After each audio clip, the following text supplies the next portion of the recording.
मेरे चैनल स्वाद kitchen with काजल में आपका स्वागत है।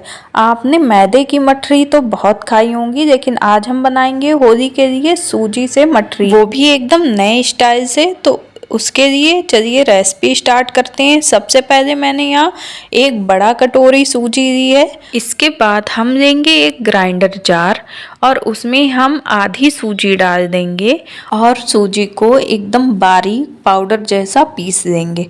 तो ये देखिए हमने सूजी को पीस लिया है और ये एकदम पाउडर जैसी बन गई है, जैसा आटा होता है वैसे ही फॉर्म में आ गई है। तो अब इसको हम निकाल देंगे एक दूसरे कटोरे में और जो बाकी की सूजी बची है उसको भी हम इसी तरह से पीस के पाउडर ऐसा बना देंगे, एकदम आटे जैसा। और हमें सूजी की मठरी बनाने के लिए सूजी का आटा ही चाहिए होता है। तो ये देखिए कितना बारीक आटा बन गया है सूजी का।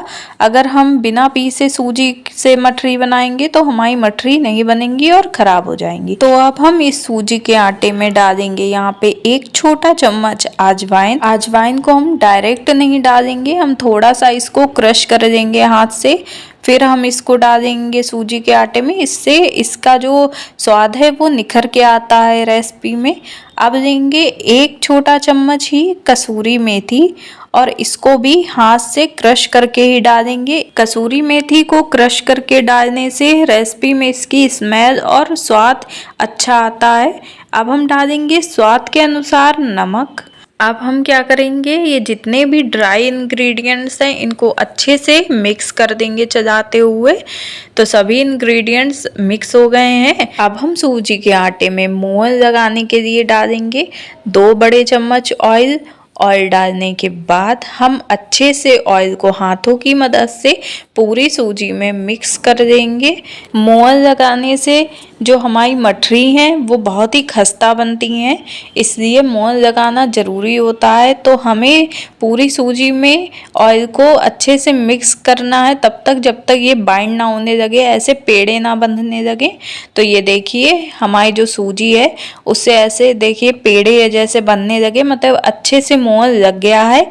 अब हम क्या करेंगे, इसमें हम थोड़ा थोड़ा करके पानी डालेंगे और इसका आटा जैसा गूंद देंगे। अगर हम एकदम से पानी डालेंगे बहुत ज़्यादा क्वांटिटी में तो हमारा जो ये सूजी का आटा है ये ख़राब हो सकता है, बहुत ज़्यादा गीला हो सकता है। इसलिए हम बहुत थोड़ा थोड़ा करके जैसी नीड होगी उस हिसाब से हम पानी इसमें ऐड करते रहेंगे। तो ये देखिए जैसे रोटी का आटा या मैदे का आटा लगाते हैं ये बिल्कुल वैसे ही बाइंड होता है और वैसे ही आटा इसका लग के रेडी हो जाता है। बस हमें यहाँ एक बात का ध्यान रखना है कि हमें सूजी का आटा थोड़ा सा गीला ही लगाना है, क्योंकि सूजी फूलती है तो बाद में आटा जो है वो अपने आप टाइट हो जाता है। अब सूजी का आटा देखिए अच्छे से लग गया है। इसके ऊपर थोड़ा सा ऑयल लगा के 10 से 15 मिनट के लिए रेस्ट पे रखा है मैंने। और 15 मिनट बाद ये देखिए कितने अच्छे से सूजी हमारी जो है वो फूल गई है और हमारा जो आटा है वो पहले से सख्त हो गया। इसीलिए मैंने बोला था कि आटा जो सूजी का लगाना तो वो थोड़ा सॉफ्ट लगाइएगा। अब हम सूजी के आटे को 1 से 2 मिनट के लिए हाथ से प्रेस करते हुए सेट कर देंगे और इसका एक बड़ा सा रोल बना देंगे। फिर हम इस रोल को 3 भागों में डिवाइड कर देंगे। अब हम इसकी 2 भागों को साइड में रखेंगे और जो एक भाग है उसको हम हाथ से मैश करते हुए उसका एक लोई जैसी बना देंगे। एकदम चिकनी लोई बनानी है हमको इसकी। तो ये देखिए अब जो 2 भाग बचे हैं उनको हम खुला नहीं रखेंगे, उन्हें हम दूसरे बर्तन में ढक के रखेंगे, क्योंकि सूजी है वो सूखने लगती है हवा में। तो अब हम किचन के प्लेटफॉर्म पे थोड़ा सा सूखा आटा डस्ट करेंगे और जो सूजी की हमने लोई बना के रखी है उसका पेड़ा जैसा बना के गोल बेल देंगे। हमको एकदम गोल बड़ी सी पूड़ी जैसा बेलना है। हम सूजी की पूड़ी को पतला ही बेलेंगे। अगर हम मोटा बेलेंगे सूजी को तो हमारी जो मठरी हैं वो अच्छे से नहीं फ्राई हो पाएंगी, कच्ची रहेंगी अंदर से। इसलिए जितना हो सके आप इसको पतला बेलिएगा, उतनी ही क्रिस्पी रहेंगी। तो अब हमने सूजी की देखिए कितनी बड़ी पूड़ी बना के रेडी की है। इसको स्क्वायर शेप में कट कर देंगे। अब हम मठरी बनाने के लिए इसकी पट्टियाँ काटेंगे और पट्टियाँ हम एक बराबर ही काटेंगे, बहुत पतली कट नहीं करनी है। जैसी सेमी बनती हैं उतनी पतली नहीं कट करनी है। तो हमने सभी पट्टियाँ सीधी एकदम काट ली हैं। अब इनको हम तिरछा भी काट देंगे बराबर। तो ये देखिए अब हमारी सारी पट्टियाँ कट गई हैं। तो हम एक एक पीस देंगे और जैसे मैं फोल्ड कर रही हूँ इस तरह से फोल्ड कर देंगे।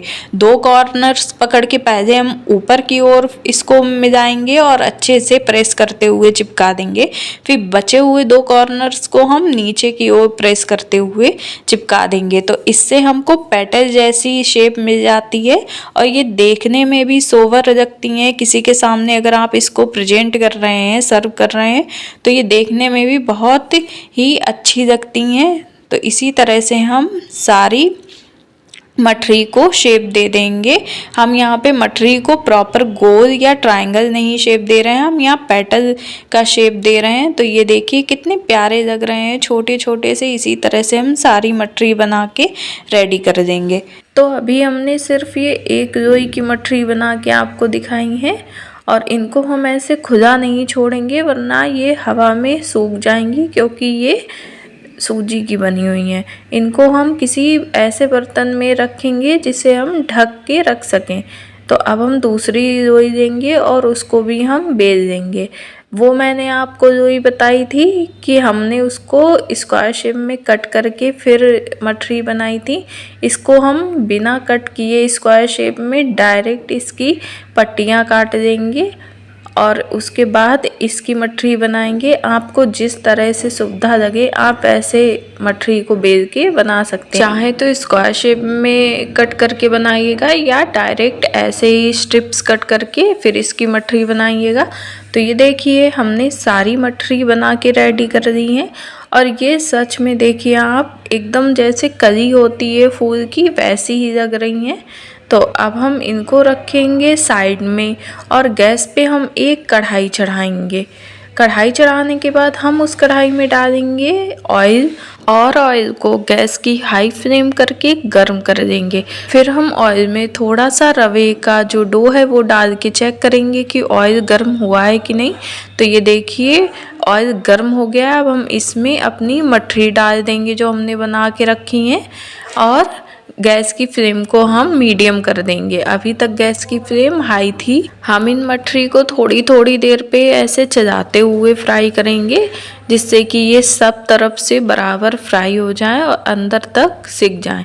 तो ये देखिए हमारी जो मठरी है वो कितने अच्छे से फ्राई हो गई हैं, एकदम गोल्डन कलर हो गया है इनका। अब इनको हम निकाल के साइड में रख देंगे और सेम इसी तरह से हम जो बाकी की मठरी हैं उन्हें भी फ्राई कर देंगे। बस ध्यान इस बात का रखना है कि हम इसको जल्दी फ्राई करने के चक्कर में गैस का फ्लेम हाई नहीं करेंगे, इसको मीडियम फ्लेम पर ही फ्राई करेंगे, तभी ये अंदर तक अच्छे से फ्राई हो पाएंगी, क्रिस्पी फ्राई होंगी।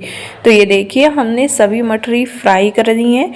आप इस होली पे ये मठरी बना के ट्राई कीजिए। ये बिल्कुल मैदा की जैसे मठरी होती हैं वैसे ही टेस्ट करती हैं और क्रिस्पी भी बहुत होती हैं सूजी की वजह से।